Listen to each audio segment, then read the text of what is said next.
Target ng Department of Science and Technology na madagdagan pa ang kanilang pondo para sa kanilang scholarship program. Ito'y sa harap ng pagtaas ng bilang ng mga estudyanteng nais makapasok dito. Si Rod Lagusat sa sentro ng balita. Walang scholarship cut. Ito ang nilinaw ng Department of Science and Technology kasunod ng umano'y pagbawas ng scholarship slots, partikular na sa mga graduate programs. Ayon kay Secretary Renato Saludom Jr., hindi naman binawasan ang budget na nakalaan para sa scholars ng kagawaran. Ang naging challenge is that maraming gustong maging DOST scholar. So ang dating, hindi lahat mapapaunlakan. We have to manage the expectation, and we are actually requesting that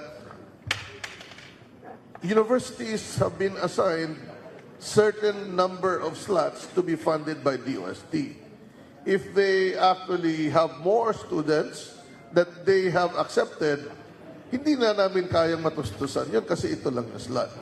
Binigyang diin ng kalihim na pareho lang ang bilang ng mga scholar na pinondohan ngayong taon at noong nakarang taon. Paliwanag ni Saludom ang kadalasang ginagawa ng mga universidad kapag ganitong may sumobra ay magkaroon ng ranking. Dahil sa limitadong slot, sinabi ng kalihim na kanilang sinusubukan na magkaroon pa ng mas malaking budget. Sa bahagi ng Science Education Institute ng DOST, ang kabuong bilang ng mga scholar ay higit 50,000. Mula sa bilang na ito, nasa 46,000 na nakalaan para sa undergraduate habang nasa 6,000 naman para sa graduate scholars. Ang nakalaan na budget para sa mga scholar ngayong 2025 ay nasa 7.2 billion pesos. Nagkakaroon lang ng misframing, if I could put it that way, kasi some universities feel that their scholarship slots have gone down, which is not really the case either.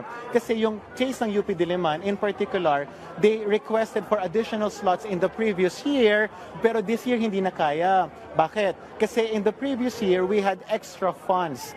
Ang tawag natin doon sa budgeting is unexpended budget or unexpended funds from the previous year. Anya, tumataas ang demand sa iba pang universidad sa bansa gaya na lang sa Mindanao State University Iligan Institute of Technology, West Visayas State University at UP Los Baños. Paglilinaw niya, una nang nalaman ng mga universidad ang alokasyon na nakalaan sa kanila sa bawat universidad. Habang pagdating sa Junior Level Science Scholarship o ang DOST Scholarship para sa mga third-year college students, paliwanag ng SEI ito'y nakadepende sa karagdagang slot na meron. Pero base sa kanilang datos sa mga nakaraang taon, hindi rin naman nila mataas ang bilang ng mga scholars sa ilalim nito. Rod Lagusad, para sa Pambansang TV sa Bagong Pilipinas.